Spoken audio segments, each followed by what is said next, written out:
J'ai connu Pascal sur un site de clavardage où je trompais l'ennui certains soirs lorsque je n'avais pas envie de me réfugier entre les pages de Cyrus Dvet ou du dernier auteur islandais en vogue. Depuis ma retraite, je m'étais retrouvé avec plus de temps libre que jamais, alors que pendant toute ma carrière, je m'étais plaint de sacrifier soirées et fins de semaine à la préparation de mes cours et à la correction de copies qui me faisaient douter de la pertinence de mon travail. Je me rendais compte à présent que cet emploi avait eu l'heure de réguler mon temps et de donner à ma vie un sens concret, quoique relatif, en plus de me procurer d'assez rares mais suffisants moments d'exaltation.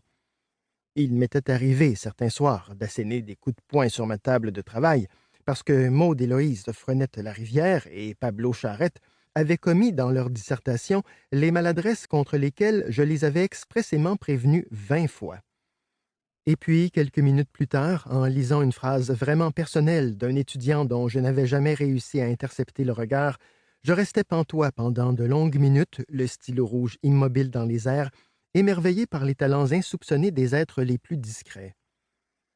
C'était surtout par crainte que mon enthousiasme se refroidisse à cause des trop nombreux irritants qui alourdissent la tâche du professeur en dehors des salles de cours que j'avais décidé de prendre ma retraite dès l'âge de 55 ans. Force m'était de constater que je ne m'étais pas suffisamment préparé à ce changement majeur du rythme de ma vie. On me dira que pour apprivoiser une certaine oisiveté, j'avais eu chaque été de longues vacances, pendant lesquelles je ne parvenais tout de même pas à lire le tiers des romans qui s'étaient accumulés pendant l'année scolaire sur ma table de chevet. Mais ce n'est pas la même chose, d'une part, d'occuper cette convalescence relativement brève, puisque dès la fin de juillet, je me remettais à préparer la session suivante, et d'autre part, de donner une forme et un sens à des années entières. Je m'étais dit qu'accomplir des choses agréables, mais inessentielles, pouvait constituer une transition légitime vers ma nouvelle vie. Depuis 5 ans, je m'étais donc remis à voyager, en m'aventurant dans des pays dont les cultures me dépaysaient toujours un peu plus. Ça n'avait pas fait disparaître pour autant un sentiment de vacuité qui s'était insidieusement installé en moi et qui me rappelait vaguement les crises existentielles de ma jeunesse. Tout en sachant que des conversations virtuelles sur des sites de rencontres me procureraient uniquement l'illusion temporaire de combler des besoins affectifs qui, par la suite, me sembleraient encore plus grands, je me faisais parfois prendre à ce jeu entremêlant, dans les meilleurs cas, séduction, mensonge et désir, et, dans les moins bons, frustrations et méchanceté.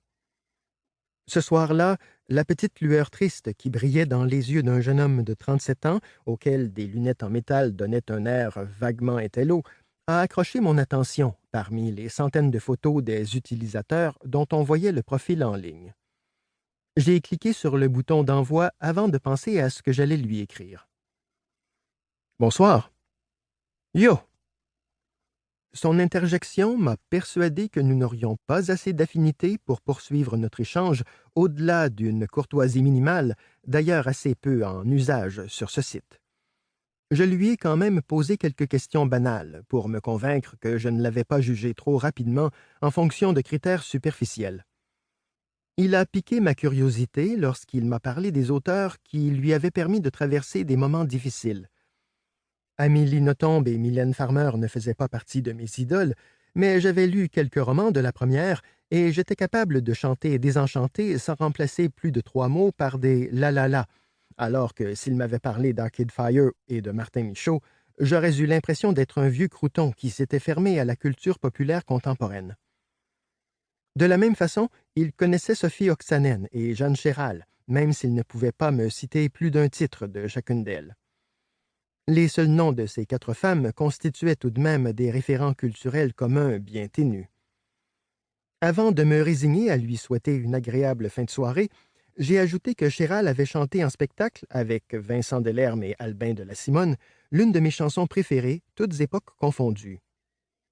Il est aussitôt allé sur YouTube pour écouter leur interprétation des Gens qui doutent d'Anne Sylvestre, et au fur et à mesure que la vidéo se déroulait, il me faisait part de l'émotion grandissante qui montait en lui et qui bientôt l'a submergé.